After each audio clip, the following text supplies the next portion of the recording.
Hello, everyone, and welcome to HED Talks. It's a little loud, I think. Let me just make sure we can all hear each other and everything.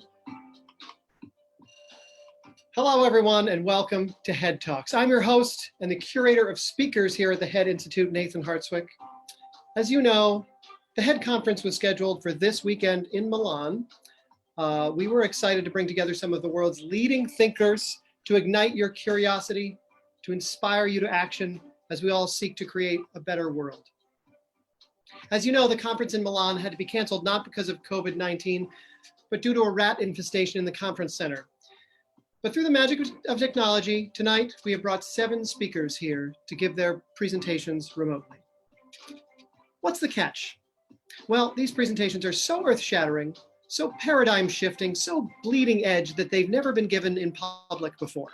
In fact, they're so full of brand new ideas, not even our presenters have seen the PowerPoints they'll be working from. We had an artificial intelligence bot create them all, and our guests will be using them and a few suggestions from you, our HED Talks attendees, to create a spine-tingling speech on the spot.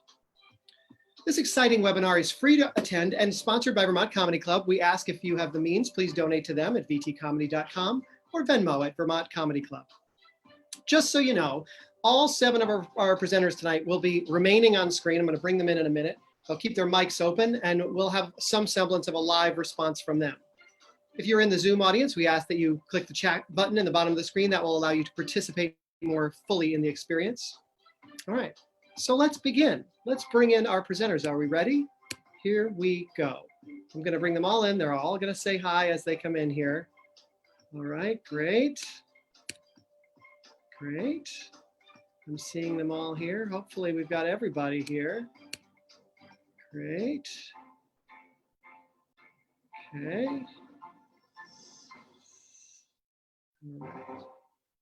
Let's see. Almost there. Getting there.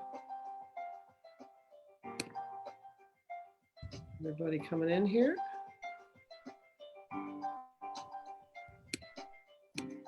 Wow. Hello. Now we're getting somewhere here.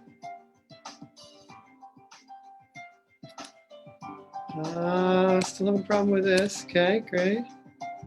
Great. Look at this. Look at all these absolutely smashing looking people here.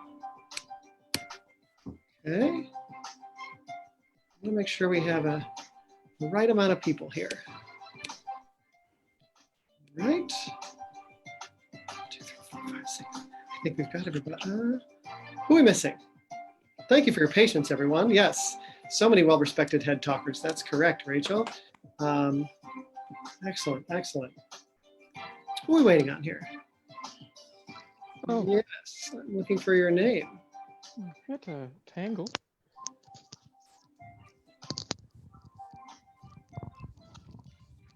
Okay.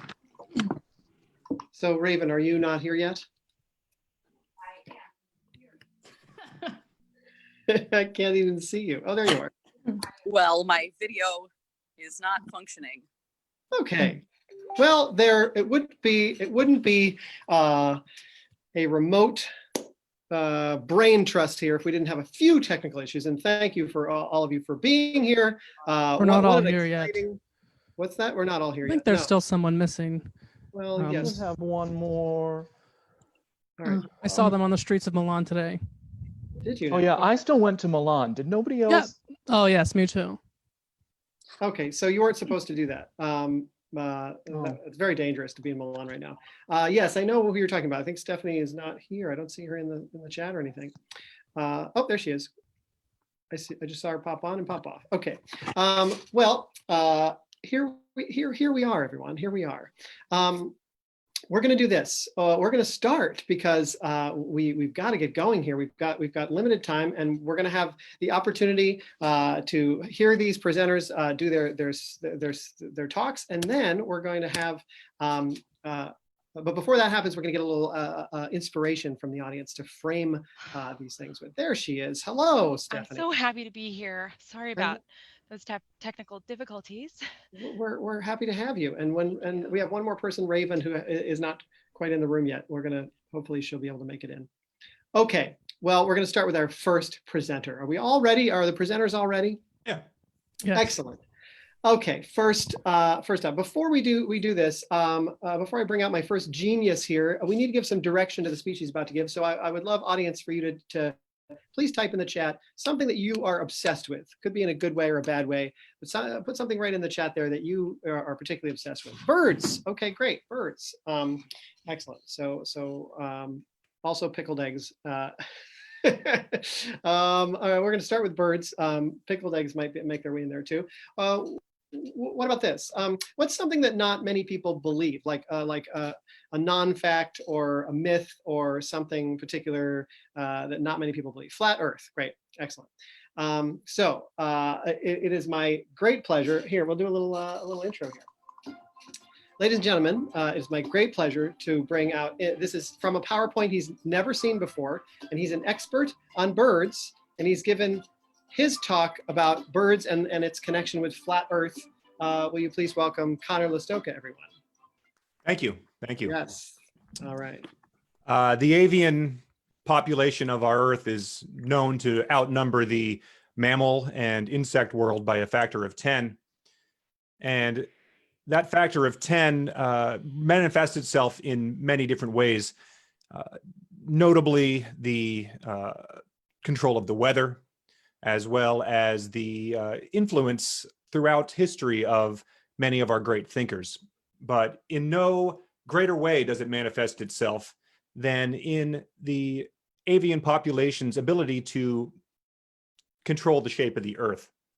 In this lecture, I will instruct to you that there is no greater cause to our Earth's flatness than bird life, as seen here on Exhibit 1. Exactly. Throughout our history, great men and women have led us down a path, seen here, President Abraham Lincoln, our 16th president. One of his more memorable quotes, "I walk slowly, but I never walk." Also, never walking are fine feathered friends. They're known to fly. And this flight tends to have a flapping motion associated with it. And that flapping motion, for every action, there's an equal and opposite reaction. And you can't flap wings without affecting the shape of the Earth. This theory was popularized by another great thinker. Next slide, please. The guy who makes the inspirational artwork for Airbnbs. He was known to be a flat earther. He pioneered the, of course, live, laugh, love philosophy. He pioneered the idea of having the name of the city you're staying in displayed in huge letters on your Airbnb. And he encountered some pushback throughout his life. People were known to say, "Bro, are you even trying?" They would say it repeatedly.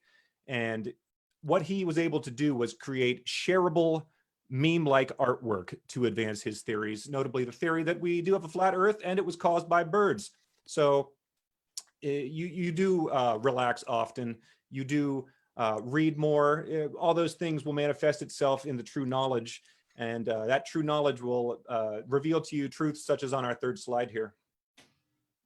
Of course, we see here corgis dressed as Avengers, and you could interpret that in many ways, but I choose to interpret it as a sense that we are all connected. The Avengers is the biggest movie that has ever graced Hollywood's silver screen. Corgis are, of course, the most adorable and cutest dog of them all. I took a picture of one in the park earlier, and we see here some statistics about the interconnectedness of all of us here in the world. I choose to believe that these are people who have shared this corgi meme. And as we see here, this chart is a world that is interconnected and yet not round, unlike corgis, the roundest of all dogs. But it's not all happy corgis. It's not all delightful memes. There's a downside to believing that birds are in charge of our flat Earth, and we can see that on the next slide, please. Of course, longevity in the elderly. It's a blessing and a curse. We have been blessed with, I believe, 9 decades of Betty White at this point in time. And yet those resources she consumes, they could easily be distributed amongst the less vulnerable of our society. And there is no telling that without a flat Earth, how this vixen of the TV screen's influence might have possibly spread. When you start to fly around the Earth, Superman style, you're able to reverse the flow of time. And I personally believe that Betty White's popularity, her longevity, can only be explained by that type of thing happening on a routine basis by a powerful bird with wings like Superman. In conclusion, I'd like to wrap up. Of course, it's not pretty out there, folks. Times are tough. Baby versions of Nicolas Cage are among our most trivial of concerns at this moment. But we can all agree that at some point in time, we will emerge out of this mess on the wings of an eagle, perhaps, a dove, a California condor. And that when we do emerge, when we can all hug each other outside of our house again, it will not be on a round earth. It will be on a flat Detroit pizza style earth. The birds will be chirping, and you'll know why. It's because they brought us here. The flat earth is here to stay, much like Nicolas Cage's baby Giles here. Thank you very much for your time. That is all. Very nice. Very nice. Wow. Excellent. Oh. Excellent. That was so inspiring. That's so inspiring, so incredible. We have time for one or two questions from our audience in the chat or our other presenters. Does anyone have any follow-up questions for Connor about this? I did have a quick question. During the Betty White slide, you mentioned how her resources might be better served spread amongst the less vulnerable. Yes. The less vulnerable, the not super Hollywood wealthy. But more the working vulnerable, class. one would argue. Sorry, pardon me? That would one argue that might be, one would say, more vulnerable than less? Yes. To a round earther, that might be the way you see things. But My apologies. As one who sees things through a different light, it's like explaining the dress to someone who sees it as white and gold. I've always seen it as blue and black. I thank you. I have a question. Yes, Professor Jacobson. You talked about the Avengers in the movie. Which movie do you think most serves the round Earth propaganda in Hollywood? Like, which one do you think promotes that a little? Oh, like, Thor: The Dark World, clearly the worst of the Marvel cinematic universe. It goes in line with their terrible vision of the world that we live in. Beautiful. Great. Please no follow-ups. I have not seen that movie. I'm not getting a lot of questions in the chat. It seems like everyone is pretty much, it makes sense to them, obviously. So I think it's incredibly inspiring. Thank you. Thank you for having me. I will be at the bar. Excellent. Well, we're going to move right on to our next person here. We're so excited to have her. Before we do that, we're going to get some more suggestions from you, the audience, to frame this this talk a little bit. So let's get this. Let's do this here. What's something you're besides the COVID-19 crisis? What's something you're worried about? It could be something small in your life, or something big. But what's something? Put that right in the chat there. Job interviews. Excellent. Okay, so job interviews. And one more piece of information. What's a declaration that someone might make loudly, whether it's a positive or negative declaration? Something someone might say that's loud and I can't stand these fleas. Great. I think that's great. So we're worried about job interviews and we can't stand these fleas. So if you all will please welcome my next guest here. Obviously, we're incredibly pleased to have her. This is presenting a PowerPoint that she's never seen before. She's an expert on the job market, and she's giving her talk about how that connects to fleas. Please welcome. Am I getting this right? Raven Heffenflau. Yes, thank you. Great. Yes, thank you so much for having me. I'm, of course, passionate about teaching people how to get jobs. Jobs, they make the world go round. And so the thing that people don't think about a lot are how fleas play into all of that. Synergy. Ever heard of it? Okay. First slide, please. Yes. When you're going in for a job interview, your first thought is, I need to fit inside a box. I want them to see that I adhere to the cultural norms set up in this workplace. I want to reach through my computer screen and touch their cat. That's what you want to show. What you don't know is that cat had fleas. And then you go to your next interview. You reach through the computer screen to touch their cat or dog. And now that cat or dog has fleas. This is a common problem. And it prevents people from getting the jobs they deserve. So, some of you might be wondering, how, Raven, how do I find a perfect fit? And this next slide will explain that. Yes, Simon Cowell.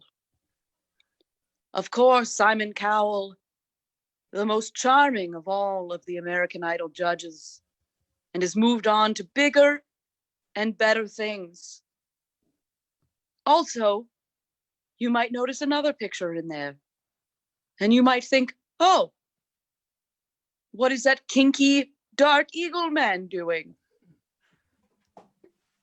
The kinky dark eagle man is each one of our individual desires to have the profession that we wish.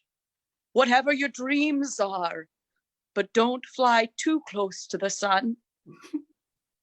As you can see, this chart shows your level of hope when you're searching for a job between January and December.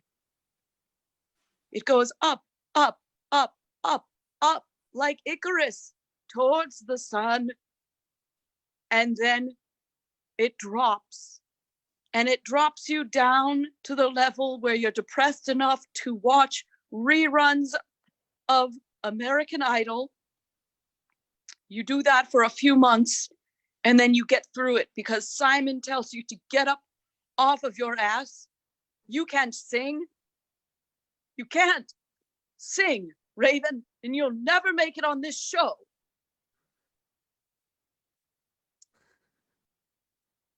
Okay. So, you say, Raven, I'm going into a job interview tomorrow. What if they ask me a tough question? What should I say? This next slide will cover that. Leave it all at the door.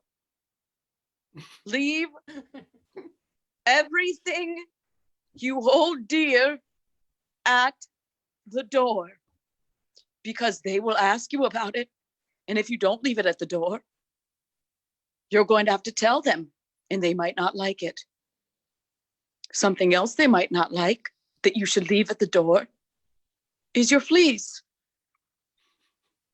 I can't tell you how many times I've gone into a job interview and my fleas have said, Raven, please let us come in with you, please, please, Raven. And I've said, fine. And then I've reached out, not through a computer screen, but with my hand to shake a hand, and my fleas bite the other person. Well, that didn't go so well. So I suggest bringing a butte, a tiny, tiny little plastic butte, setting it up by the door and telling your fleas, here you go. You are now near the Grand Canyon. You're on a butte. Go have a vacation. I'll be back in a half an hour. That's what I suggest. Leave your fleas at the door. I have a few more points to make. You may say, Natalie, aren't fleas how the Black Plague was spread? And then I would say, yes, it is. But my name is not Natalie. My name is Raven. Was it the name that my parents gave me at birth? No, it is the name I chose for myself when I picked this profession. No one would hire me, so I hired myself. That brings us to our next point, creating opportunities for yourself. Next slide, please. This is the symbol of hope. Gritty, of course, is a mascot. The mascot no one asked for. But Gritty didn't care. Gritty said, I'm going to do what I need to do. I know what I need to do. I need to be a mascot. I'm going to go in. And when you look at Gritty, you cannot say, Raven, that mascot, there's no way that mascot has fleas. Of course, Gritty has fleas. And I think that is why he's so successful at what he does. So get your fleas and start advocating for yourself as Gritty does. In conclusion, I'm going to pull up my final slide. We're going to tie this all together. O.J. Simpson, Donald J. Trump. They have something in common. Well, more than one thing. But the thing I'm talking about today is the initial J, which of course stands for jobs. There's a quote that Emily Dickinson spoke.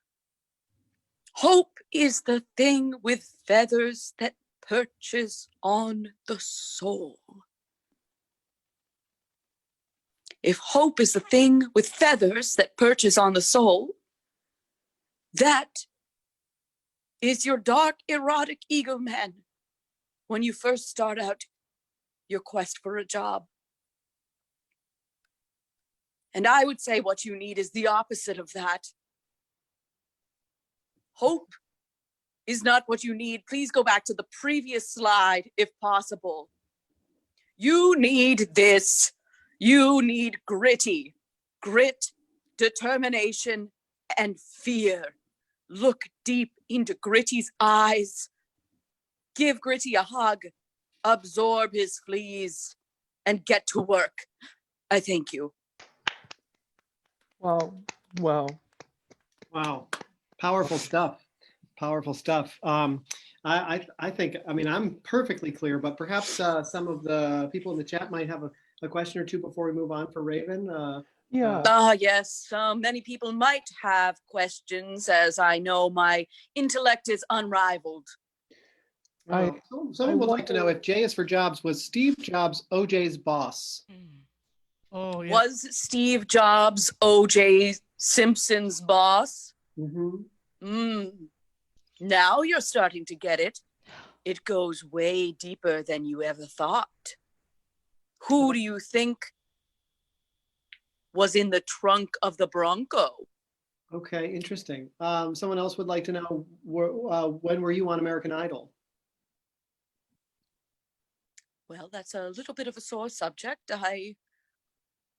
I auditioned, but I did not make the cut. I was told I was not good enough to be on the show, and also not bad enough to be on the show.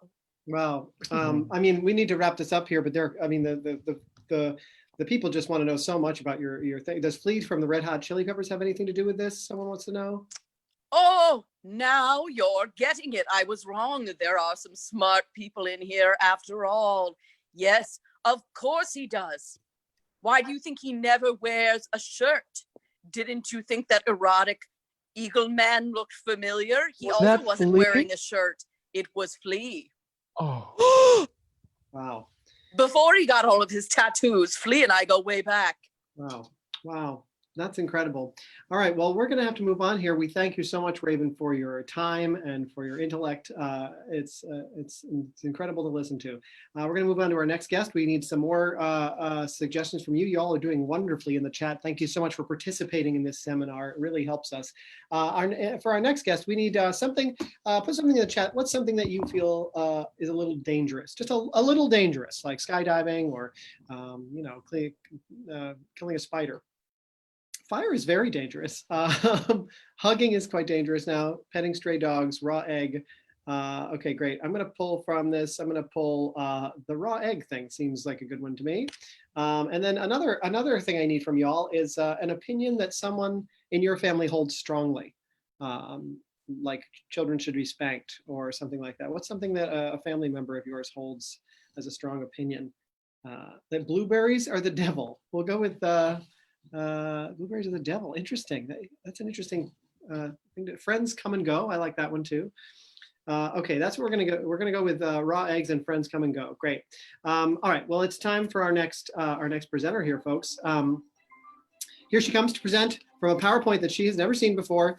She's an expert on salmonella, raw eggs, that sort of thing, and also how that connects to friends and the way that they come and go in our lives. Please welcome Linda Biafor, everyone. Thank you, Nathan. I'm so glad to be here. I have been researching the raw egg problem my entire life, and I'm so grateful for the opportunity to finally spread the knowledge that I've learned. So basically, America has a problem, okay? Whether we want to face it or not, raw eggs are everywhere, even in my dog's mouth right now. Raw eggs are in her mouth. Raw eggs are in our fridge. Raw eggs are in other people's fridges. I'm sorry, I get a little worked up about it. Let's start with the first slide. This is a photo of me when I was born. It might be a little graphic, but as you can see, when I was born, the first thing my mother said was, "What is Plan B?" To which the doctor said, "It's a little late for that." But he was right. It was too late. I was out. I was out. I was ready to face the world. And she said, "I didn't think that this egg would hatch so fast." And yet, here it is. So since that day, I have been working tirelessly, poring over information, collaborating with my colleagues on the playground, in the cafeterias, in the kitchens, trying to figure out what it was my mother was talking about that day. Was it Plan B or was it the eggs? You might be surprised at what I found. Next slide. Yes. As you can see, it was difficult and tedious research. And it took years for me to figure out that when my father used Viagra that night, it not only led to okra, it also led to the Loch Ness Monster and to corgis becoming sports fans. And where there are corgis who are sports fans, there are kitchens. Where there are kitchens, there are eggs. And where there are corgis who are sports fans and kitchens with eggs, there are men who need to take Viagra.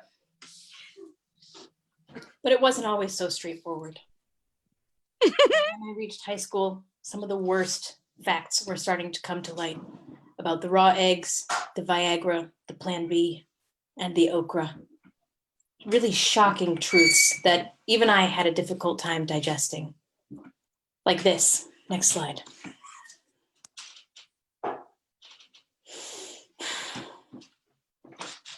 My mother read me The Giving Tree when I was a small child. I read it mostly for research at that time because I had by then devoted my life to the research of the raw egg problem. But all I could think about was that an egg hatched this little boy person who then took advantage of everything he saw and left nothing but a stump in return. And I knew that that little boy would soon become a man boy who would also take everything in sight and use it as perhaps an emotional Viagra.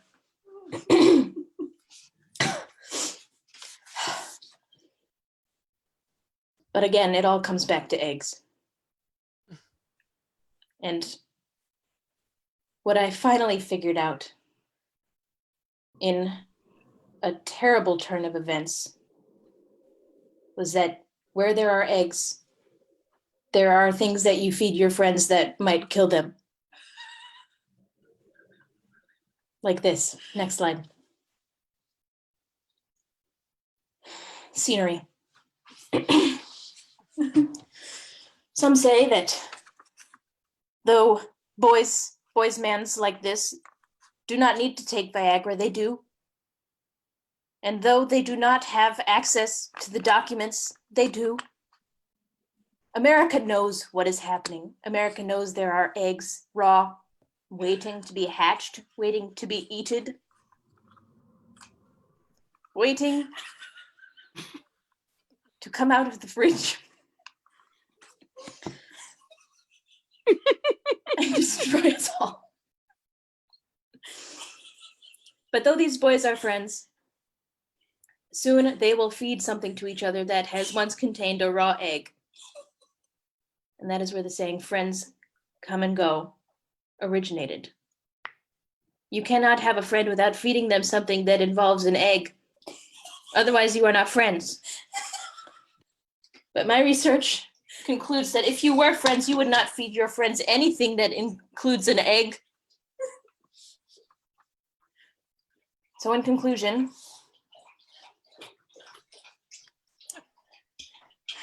we have been too afraid for too long as a country to rise to the challenge of raw eggs destroying our friendships. It even has a horrible side effect of insect bites infecting racism in our population. Things we never saw coming, but thankfully, due to the research I have worked on for the last 25 years of my life, I have discovered that yes, insect bites do in fact contribute to racism. Not only that, but the eggs the insects come from are raw. They're too small to cook. So if we were to feed them to our friends, they would go. By embracing the fact that we can no longer safely consume the raw egg as friends, America will finally gather the strength to step into a better, friendlier, less racist tomorrow. Thank you. Wow. Really powerful stuff there. Does anyone have any clarifying questions? What was that Word document? What was that supposed to be? That looked like a mistake. It was not a mistake. Oh. It was entirely intentional. Okay. It was to show that while boys sitting in scenery think they might have it all, they don't have access to some of the more hurtful truths about eggs. Someone wants to know, where did the friends go? And that is for my next TED Talk. I have only yet discovered that the friends do go as often as they come. And someone else would like to know, which insects are the worst racist? Which insects? Are the worst racist? Mosquitoes. Oh, interesting. They're the I worst can racist. confirm Also, that. ants. Wow.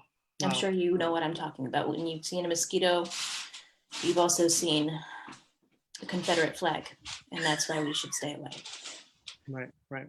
Well, I thank you. do have one question, if Yes, that's of course. okay. Of course. I was just wondering, you mentioned that that the eggs are too small to cook. Yes. Have you considered asking someone smaller to cook the eggs? Like a flea, for example. I haven't, because I have not met someone smaller than myself.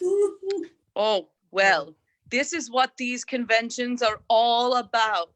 If Networking. anyone is Synergy. smaller than me, I am 2'6". Please come forward. I would love to ask you to cook small eggs. Thank you. Wow.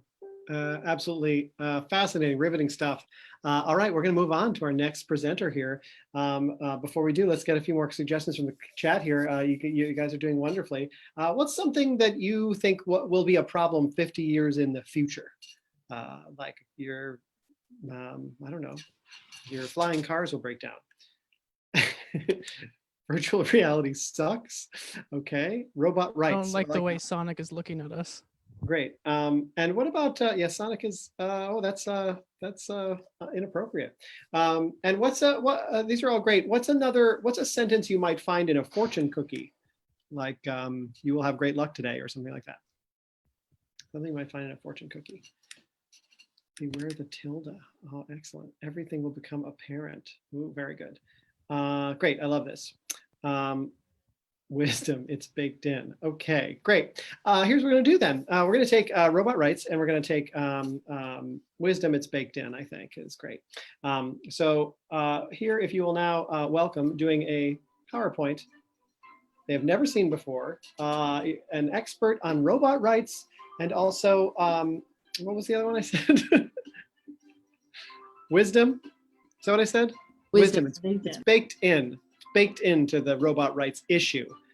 Please welcome Wilhelmina Sundqvist, everyone. Did I say that right? You did, thank you. Yes. Hi, everyone. My name is Wilhelmina Sundqvist. I just want to start this talk off by turning to you in the audience, and just ask you all a quick question, show of hands. How many of you have been to a park known as Disney World? Okay, I'm not seeing any hands. And how many of you at Disney World were scared by the trash can that roves around? So scared that you kicked it and it spilled all its trash. Okay, I'm seeing fewer hands. That happened to me.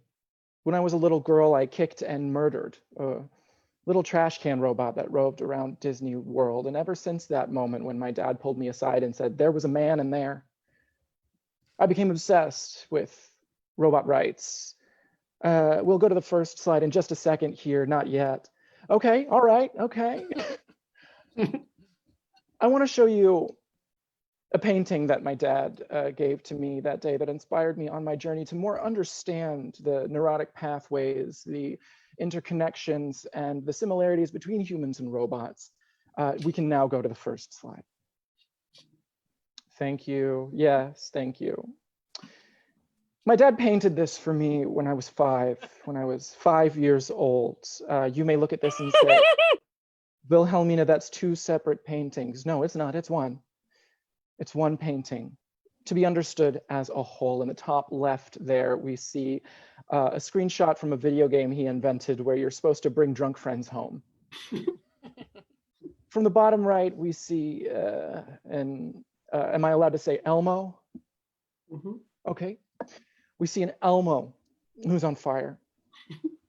Now, one thing you may not be able to see right away is that Elmo is an animatronic robotic Elmo, and the person on the top left is an animatronic robotic person who you've come home and brought into your house and is now sabotaging you. So the question here is, would you rather let a robot into your house under false pretenses or burn a robot on your outdoor grill? Now, keep in mind, I was 5 years old when my dad handed me this painting and said, I want you to think about this, Wilhelmina. He said this in Swedish, of course. And I did a lot of thinking, and it inspired me at my science fair when I was 12 years old And I want to show you the presentation that I did. We can go to the next slide. This is my presentation at my 12-year-old science fair. Blankets, giraffes, soup. Now add up these percentages real quick for me. Go ahead, I have time. Do they add up to 100%? No. No, they don't, because robotics is not an exact science. It's simply, it's really not. It's full of interpretations. Now, on the table in front of me sat a blanket, a giraffe next to it, and a soup. And I invited the judges. I told them, stick your hand in one of these. Rub it, touch it, feel it. Now you tell me, which one of these is fake? Which one of these is not the real deal? Which one of these standing in front of you, sitting in front of you on the table is a robot? Now, the judges didn't have the wisdom baked into me that I did from a young age. No, they had no idea what I was talking about, and they guessed wrong. It was all three. It was a robot blanket, a robot giraffe, and a robot soup. That may shock you, and I understand I see a lot of shocked faces in the crowd, but it didn't shock me as a 12-year-old young robotics genius. I want to cut now to me as a young adult woman. I was just starting off in college, and I want to show you a picture of me in my dorm room. We can go to the next slide.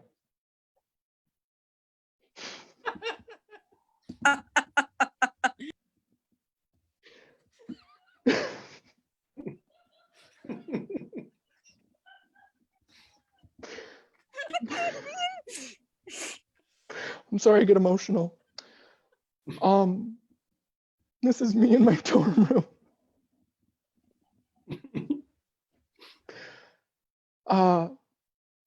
Surrounded by the 4 words of encouragement I gave myself: synergy, vision, 401k, and Steve Jobs, the boss of O.J. Simpson, as we've learned. Steve Jobs, pioneer in electronics, robotics, 401k, which are numbers and a letter, vision, which is something that I need, and synergy, which is another word for wisdom. Now you look at this picture of a furry young me before I started shaving and before I started removing the truck nuts I would wear around my waist.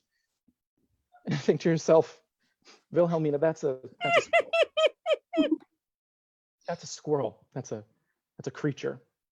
That's not you. That's not a human. That's not Wilhelmina Sundquist I see before me. Well, what is me? What is you? These are the questions that we ask ourselves about robotics and the rights that they have. If I told you right now that I were a robot, would you remove my right to stand up before you today and continue to give this head talk? No, no, you would not. We can go to the next slide and show a picture of my family.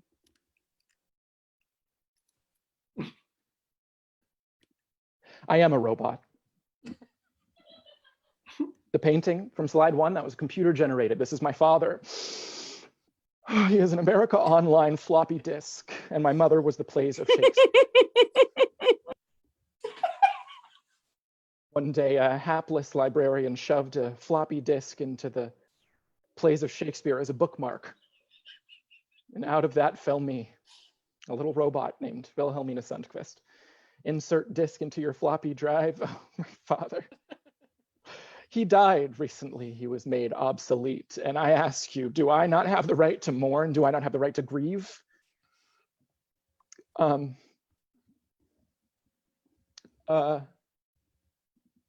sorry, this is a really personal moment for me. I took this next picture at his grave, the day of his funeral, and I think this will all bring it all together. Next slide.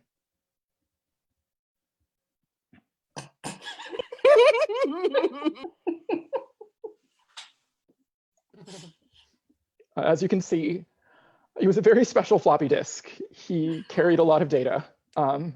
These are just some examples. There was a slideshow playing on his grave marker of the, I believe, Scrooge McDuck video game.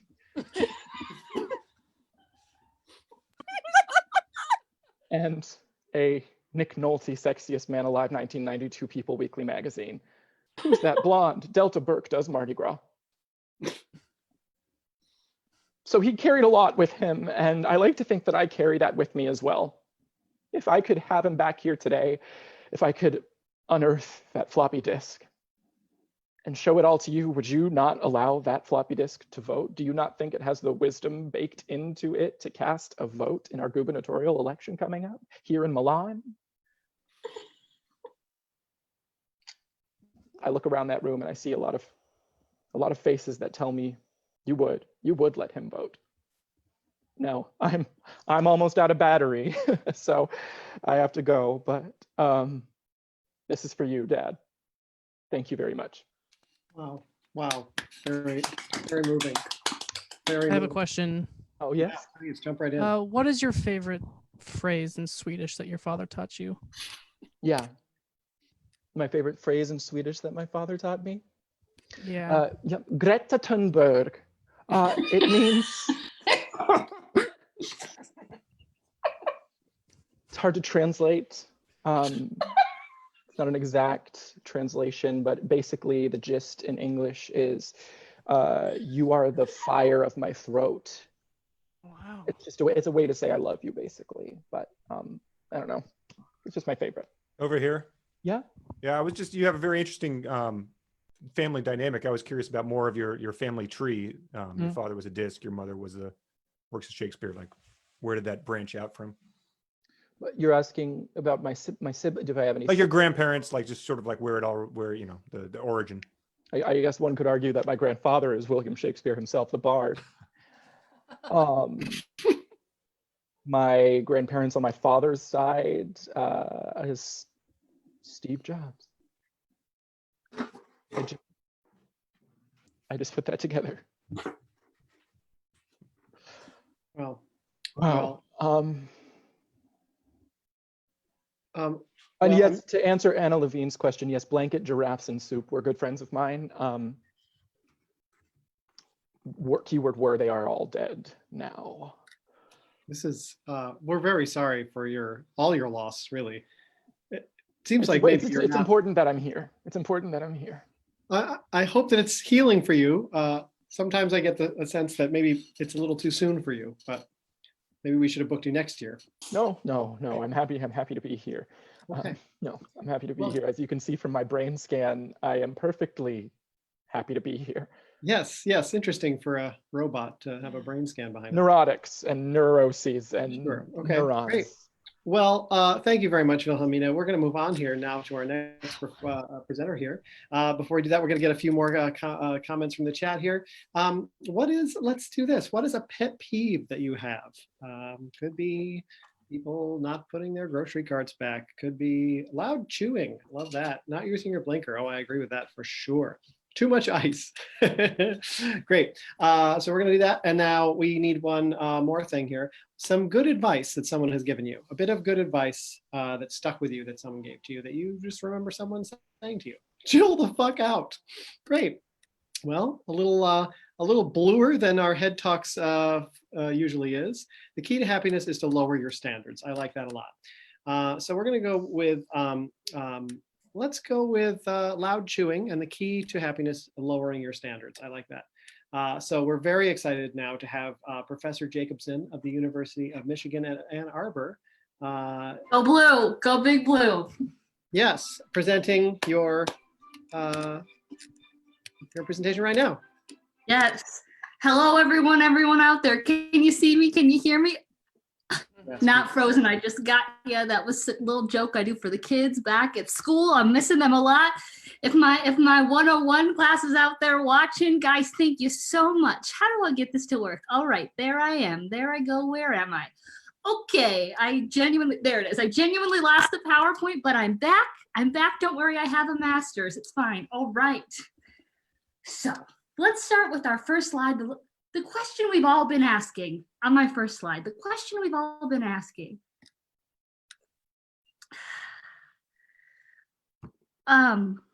Vigorous execution. That's how we get things to be where we want to go. You know, Albert Einstein once said, "My mom makes a mean pot roast, but damn if she doesn't chew loud." Am I right, guys? We all know that. Classic Albert Einstein. There he is in all his glory.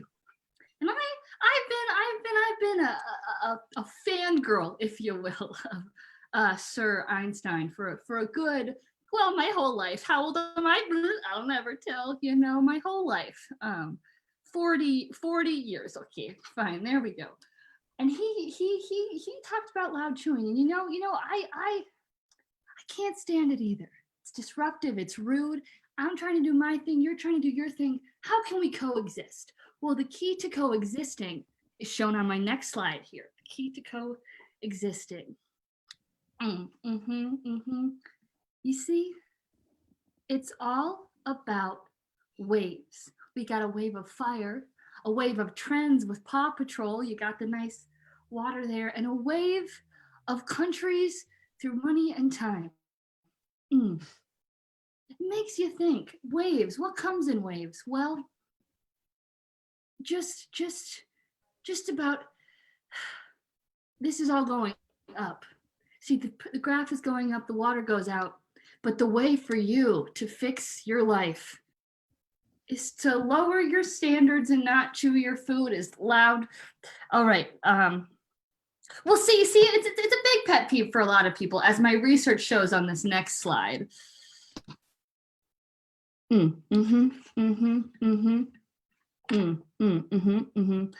grandma and her favorite movie. There she is. Actually, sorry, that's Albert Einstein's mother. Just looks like my grandma because they're both old. What? That's very rude. They're both dead too. I shouldn't have said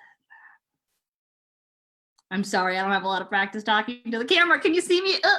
Just kidding. I'm here still.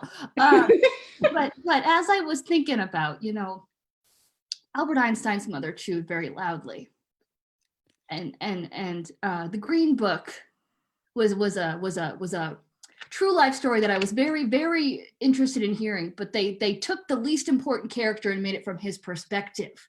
And so when I thought about it in a different way, I was like, this isn't what I was expecting, and it's worse. That's how you should go through every day. Every day you walk out, you wake up in the morning, you say, hey, today's gonna be a good day. Today I'm finally gonna talk to someone, make a friend, and then the person you talk to is rude.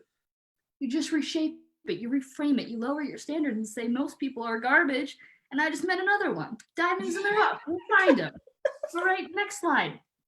This next slide is a beautiful metaphor for lowering your standards. Let's see it. My beautiful metaphor. I love it. Thank God. Shrek is love, Shrek is life, and so is Shadow.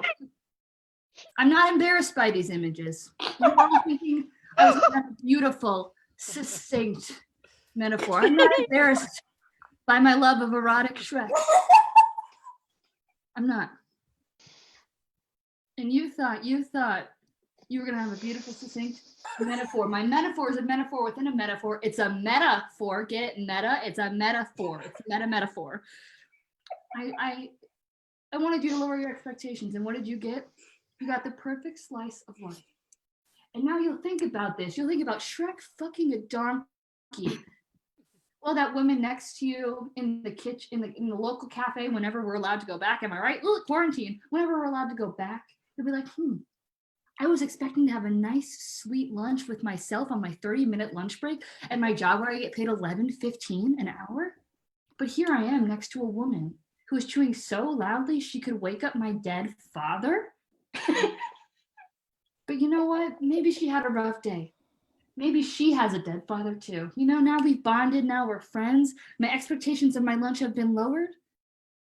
But now I'm a little less lonely in my own life, All right. And my final slide is the thesis of the master's degree that I got from Ann Arbor, Michigan, Go Big Blue. Final slide, please.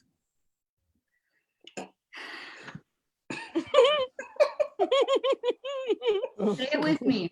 Say it proudly. Lower your expectations. So I can't hear you. I'm sorry. Lower your expectations. And when you lower them, rise them up again and wait for them to fall, much like this man who was titillated by this pizza. His brand identity is he's excited. His brand amenity is that he's titillated. His brand enemy is a phrase I'm not quite sure what it means, but my expectations have been lowered. So now I can meet anything I want. And that's what beauty is. Lowering standards means we all can be on the same standard and come together as a human race. And that's really the thesis of this all. We are one, we are together. Proud of people. Thank you so much. I have a question. Yes, questions. Can we go back to slide 4? Possibly. I can send you the floppy disk. I'm so sorry. I can send you the hard drive. Thank you. That was my question. Give me your email. I'll send them on off. I'll No, tear off of you, as the kids say. I did have a question in regard to slide 4, more a statement. I think the woman you were talking about was supposed to be Skrillex. Is there nothing wrong with Skrillex having some boobies? Like, No, I don't know. it's in my alternate universe, in my alternate Shrek AU. She's called Skrilla, Okay. and her tongue isn't bangarang, it's bra-arang. She's Okay. got boobs. Thank you. Did we have any questions from the chat from people who might have been confused by any points that the professor was making? I'm sure you'd be glad to elaborate. If not, we'll move right on. But that was fascinating stuff, really fascinating. Thank you so much. Certainly, we're going to send that. Everyone will get everyone's decks afterwards. So you'll get, Wilhelmina, you'll get Can I that ask slide for. that it not be on a floppy disk. No, of course. Yes, of course not. Great. Well, let's move on. We have a few more presenters for you tonight. And before we do that, let's go to the chat again and get a few things to frame up this presentation. What's something that you would consider to be a first world problem? Like my toaster's broken or whatever, something that only people in upper middle class America would, bad breath. Okay, great. And what's a cliche that people say? Like a penny saved is a penny earned. Some other, we're having a lot of good first world problems here too. A cliche, it is what it is. Great. So we're gonna go with that. We're gonna go with bad breath. And so bad breath being the problem, and the cliche that people say, it is what it is. And will you please welcome in her debut of this presentation here, will you please welcome Stephanie, everyone? Hi, everyone. Can you hear me okay? Yes. Great. Yes. Oh, gosh, I'm so happy to be here. I have been studying breath in its different forms for over 12 years now, and it's my pleasure to present to you the research that I've been conducting on breath, specifically the bad version of it. And so what we'll learn today is a few tips and tricks on how to deal with it, and a little of the history on where it comes from. And so that's where we'll begin. On this first slide, I'm going to present to you some of the history. You'll see the first person who ever presented bad breath. And so if we could move to slide 1, please. And so, and so here we are. And you'll see that, right, so humans are fallible. And so anyone from all time periods will get bad breath. And what I'm pointing to here is how even in the Jurassic phase, there was documentation of bad breath.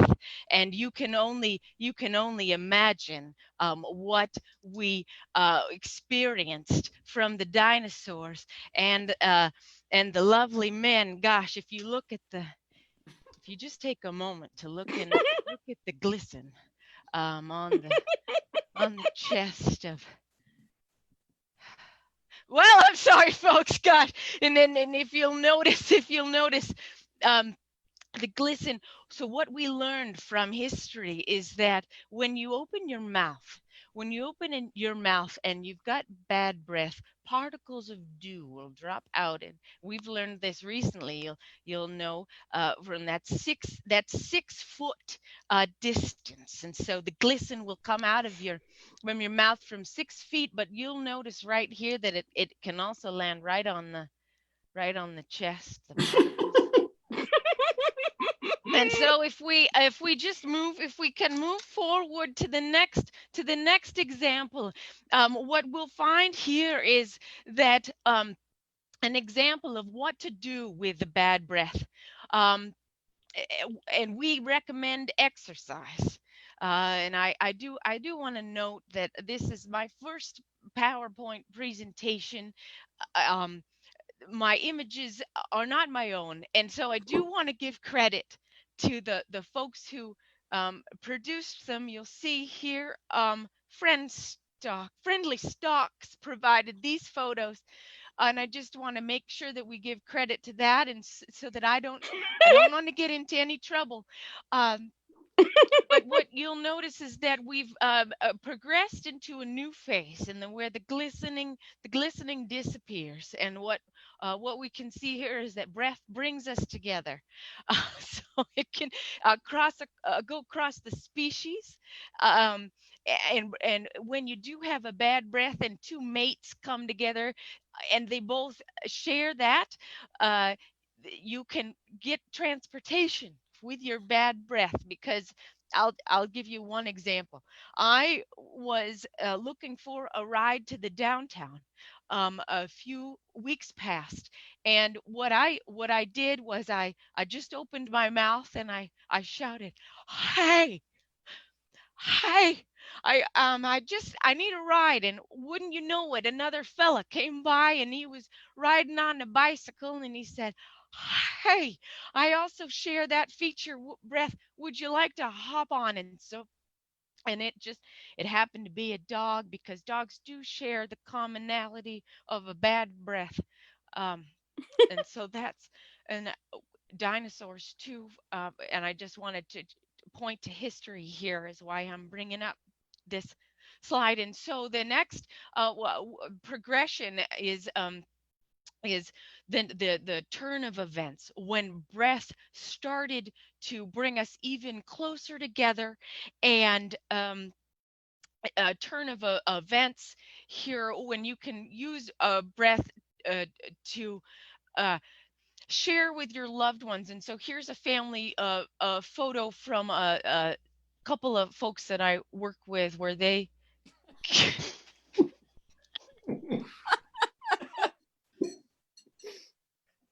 breath is more than human.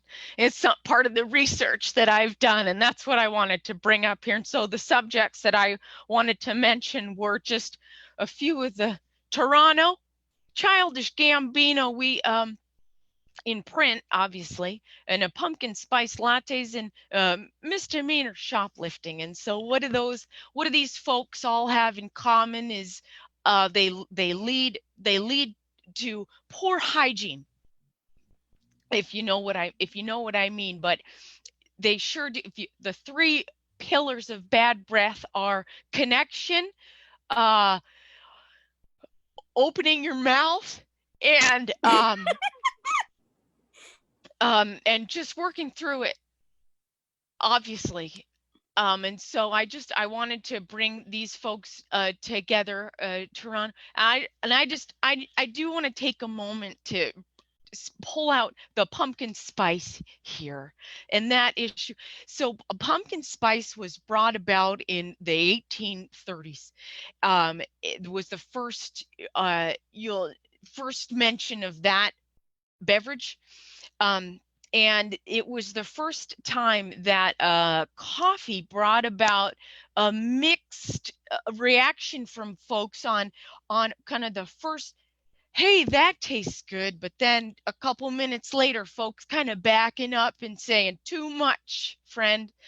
And so that's just one of the first examples of a coffee mishap on breath. So if we could move forward, I do want to talk about bad breath today. And so let's jump forward to today, the research that we found. I'm going to show you in this next chart. If you could just skip ahead to the chart. And so what you can very obviously see here is that everyone gets it, from a cartoon, managing its aggression, to the beloved Diana. Peace be with you. Everyone, it's just an affliction on all of us, and that's okay. Paparazzi be not. You'll get through it. There are worse things that'll get you, unfortunately, than bad breath. And so just don't take it out on your loved ones is what I'm trying to say, or the robots among you. The computers, they don't know, right? So don't get in that car. Okay, and if we could just move on to the next, in conclusion, what I'd like us to settle on is that bad breath.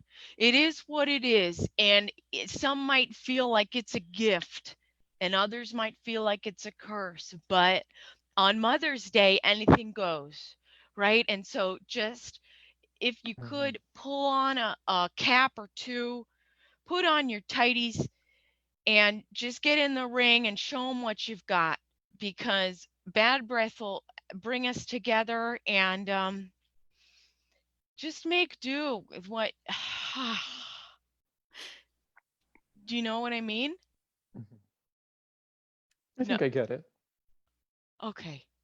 So don't be afraid to open your mouths, except right now. Wait till the stay at home. Don't do it in front of other folks right now, because again, as I mentioned, the 6 feet is a problem. But happy Mother's Day, everyone. Thanks so much. Very, very nice. Very nice. Are you all right? It seems like that took a lot out of you. Oh, Like you're gonna throw up. I'm fine. I'm fine. Great. Do we have any clarifying questions from the presenters or from I'd be happy to answer any questions anyone has. What does Jeff Goldblum's breath smell like? We fixated a lot on his chest. It smells like it's a mix of feces and goldness. Gold. Okay. Gold. I had a quick Sure. You said I didn't have my notepad right here. I can watch the tape back, but I just want to recap. Right. You said paparazzi be not. Right. Yep. Paparazzi be not. Okay. You understand. Sure. I- Ron wants to know, how do you feel about good breath? Good breath. It's it's so rare that my research hasn't delved into that too much yet, and so that may be the next phase. But at this point, it's not my favorite, because I love a cacophony of scents. I have a question. Sure, Raven. What's up? In the very last slide, you said anything goes on Mother's Day. Right. And I'm wondering, does that just pertain to breath-related things? Or does it really mean anything goes on Mother's Day? Is it what happens on Mother's Day stays on Mother's Day? Raven, that's an excellent question. And I feel like you and I have something in common, in that we were able to bring in a little bit of our personality to our presentations. And so, yes, you picked up on that. Though it was not part of my research, it is part of my personal experience that Mom will go for just about anything. And Mother's Day is the day to bring up stuff. Do you know what it? And if our mother. Yes, I don't have any human children, but I don't have any human mothers. Okay. Oh, okay. So not relatable for you. Okay. Well, I have fleas. Thank you all for your input here. I think True. It's time we move on to the final presenter of this evening. You've all just been wonderful presenters, and I'm so excited to bring the final presenter out here. A reminder to everyone watching in the chat that our sponsor this evening is Vermont Comedy Club. Feel free, if you have the means, to donate to them via vtcomedy.com or on Venmo at Vermont Comedy Club. We really appreciate it. And bringing our final presenter on here, we need a couple more things from you in the chat. Let's see here. Well, let's go back to another one we did before. We had some great things people were annoyed by. What are some other things that you might be annoyed by in your personal life? Anything popping up here? Family. Oh, family. Some people are annoyed by their family. Vacuum cleaners. Okay, vacuum cleaners. Vacuum cleaners can be quite annoying. I think I'm gonna take that one. And then another thing we need from you is a life lesson that you learned the hard way. Some life lesson that you may have learned the hard way. Something, anything at all, really. Okay, knife safety. Great, great. So what did we say was the first one? Vacuum cleaner and knife safety. Okay, great. So our very final, presenter here, presenting from a PowerPoint he has not seen, mostly around knife safety, and what was the other one? Vacuum cleaners. Please welcome Dr. Brian DeLabrer, PhD, everyone. Hey, everybody, it's your head talk closer. As many of you know, I come to these things all around the world, and I'm always the last one to go because I've been giving this speech verbatim for 35 years. It's my bread and butter. I know everything about it, and I just know that the people who presented tonight have seen me somewhere in the world. I've gone after you guys. Is that right? Yeah. Yep. So a lot of you Yes. probably seen this, heard me before, but guess what? 2020, new year, new slides. Here we go. No. So, as you know, vacuum cleaners, extremely annoying. If you're a dog, you're a cat, you're a chinchilla, you want them gone. Am I right? Mm-hmm.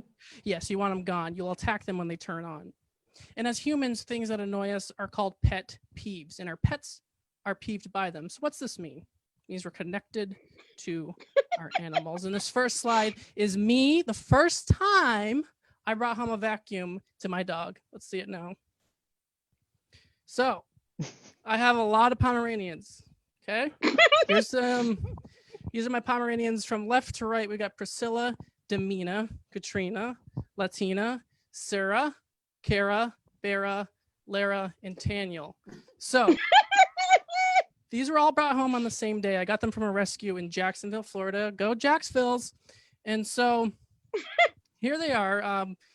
I know that they all have allergies, so I have to put things in their food. So what do we put in food? We put in cayenne pepper to warm blood if we have Raynaud's disease. We all know that. I've talked on that extensively. But paprika, we put that in their dog food in order to keep their blood flow going. So this is them cheering for paprika when I came home. In order for you to understand that, you have to understand the first time I mentioned that I was bringing home a vacuum. When I mentioned I was bringing home a vacuum, they freaked out. They did not know why yet. They did not know how they were freaking out, but they freaked out. So what could this mean? It means they know that there are things hiding in the carpet that they have hidden that I will find. That's right. The first time I came home with a vacuum, I sucked up a knife and it got stuck in the vacuum. I got so mad, I beat every single one of my Pomeranians. And as you see in slide 2, this was a month-long battle in prison. Here's my mugshot. Okay. I paid a lot of money for them not to put my picture in the newspaper, so they put this in instead. I was taken in, arrested, booked on a Tuesday. Some stuff I'm not allowed to talk about for the next 3 months in the middle there. And on the right, I left with a brand deal. That's right. My name is Brian DeLabrer, but you might recognize my middle name, Dyson. Oh. I am the heir to the Dyson vacuum family. You may be wondering, how could you be the heir if you were not even attached to the company to begin with?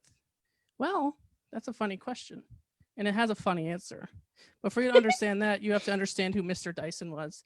He was a 6-time grand larceny criminal who I ended up in a jail cell with for 7 months. We became good friends. I shared him my ideas. I told him the stories of my Pomeranians. And here we are today. I am worth $6.3 billion. And in this next slide, you'll see how far our stocks have gone up during this pandemic. And I'll explain to you how that's happening. Okay, sense memory. People are at home. They're longing for something that they're used to. Things are not normal right now. But what's something we all recognize? The sound of a vacuum going off, right? See, I hear someone doing one right now. So when we hear a vacuum, what do? We harmonize with it. We harmonize with the vacuum in order to have a sense of belonging, much like my Pomeranians did with me. So keep in touch. If all of us are vacuuming, all of us are harmonizing together as a humanity. What are we doing? We are working together. We are on the same page. We are human together. So sense memory, keep in touch. People are longing for something that they were not even thinking about. That's right, vacuums. So you may be wondering, how does this all connect? Well, I've got a funny story. So when I was 18, I was unemployed. I was living in Jacksonville, Missouri, not Florida. Oh, Jacksonville's. And I was working at a local pool. As you'll see in this next slide, my boss was not a regular guy, but he was going to be an important figure in this story. Slide to my next, the boss.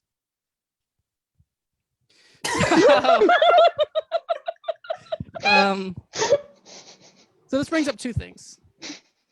This brings up, yes, I lost my hair. Between the ages of 20 and 23, I lost most of my hair. And due to my recent fortune, I've been able to get hair plugs. So the hair you see on me right now is actually all brand new. And I've always wanted brown hair.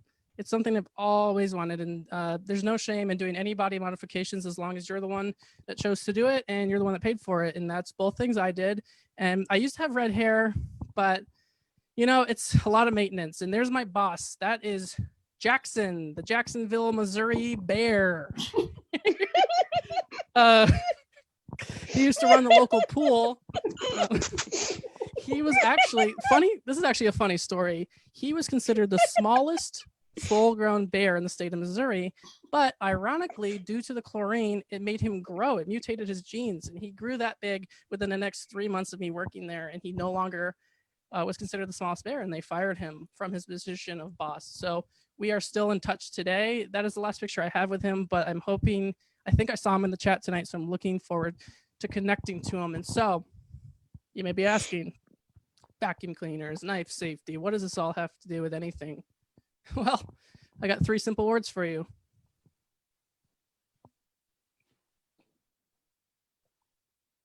Let's give them something to rock about. 3 simple words. Vacuuming is not just about cleaning. It's about making a ruckus. It's about changing the norm. Silence has now been disrupted. How many of you have been vacuuming and thought, hey, I don't care if this cleans anything. I just want to block out the sounds of my everyday life? You raise your hands. That's 90% of you. If a lot of you thought, I'm scared of knives. I'm scared of getting stabbed in the streets. But for 10 minutes while you're vacuuming, you're invincible. Well, let me tell you, knife safety is a mental game. So let's give them something to rock about, which is a simple bumper sticker you can put on your car, your bike, your house. I sell them. I'm going to be selling them out there. I'm still in Mulan. I'm in Mulan. And ask me more. This presentation has so much to do with my life. I could go on for hours about it. So go out there, ask me. Let's give them something to rock about.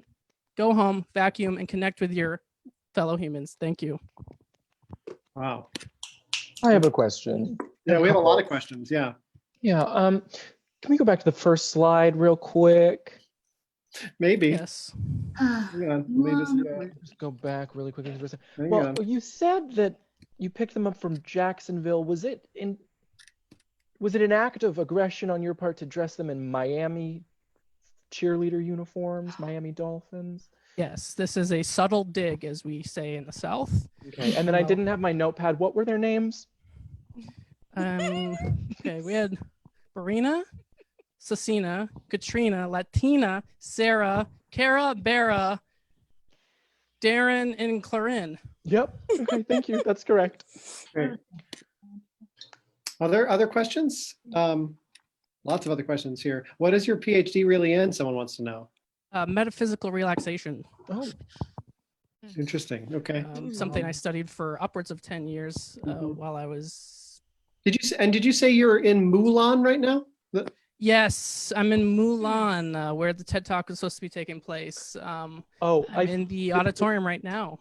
the TED Talk, the head talk is in Milan, Italy. Milan. Wait, this was a head talk in Milan? Yeah. I thought this was a TED Talk in Mulan. Okay. Well, we consider ourselves fortunate that we were able to book you as a headliner. No, come back. I have a We have more question. questions. Yeah. I have a question. Yes. Linda has a question. Yes. Hello, yes. I am wondering if the really unfortunate mutation that occurred to your boss that made him lose his job had anything to do with the amount of eggs I know you were feeding him. Well, it's wow. Okay, the number of years I've been doing this question has never come up in front of a bunch of people. But yes, I did feed him eggs. I had a lot more connections to a local egg breeder than I did to a steak maker. And it was a lot cheaper and easier for me to feed him eggs on a daily basis than to give him large carcasses and steaks. And it doesn't matter. He was my friend. It doesn't matter what I feed him as long as I was keeping him alive. And I think it was an aggressive question that you just gave me. Who fired your boss if he was the boss? The Florida government shot him with a tranquilizer dart straight in the temple. Florida government fired him from his job in Missouri? Yeah, the Florida government has a lot of overreach. Okay. I just have one more question for you, Dr. Elaborate. Is that Chris Gethard behind you? That is I'm actually, well, hey, guess what? When I travel, I bring my favorite things with me to decorate my hostels, as we call them in Mulan. And I put up some of my favorite posters. And yes, that's Chris Gethard, a very niche comedian who had a show on True TV. Where'd you And go? Fuge. I have a question. I have just one question, if you have the time. I noticed in that last slide, it appeared that crocodile maybe was consuming its young. Yeah, that's a metaphor. A metaphor for what? So, okay, I don't want to get into this too deeply because it's a lot for you guys to take in. But when we go back to our mothers, our fathers, our parents vacuuming when we're younger, they are drowning us out. And so mentally, psychotically, they are trying to consume us. So they would rather us be dead on their behalf than listen to us talk in our playroom. Wow. Knife safety. And then one last time, what were your Pomeranians' names? Serena, Karina, Katrina, Latina, Sarah, Cara, Bera, Dorinda, and Carolyn. That last Thank you, one Doc. seems Where were to the change every Daniel? time. Thank you very much. I'm so sad to say that we're out of time here for Head Talks tonight. Thank you all for being here. I hope you all stay safe out there. Thank you to our audience in the chat. We very much appreciate it. We'll do this again for sure. Stay safe out there, and thank you all for your time and your intellect. We really appreciate it. Thank you. Thank you very much. Thank you. Thank you for having us. You're welcome. Thank you. Oh. Okay.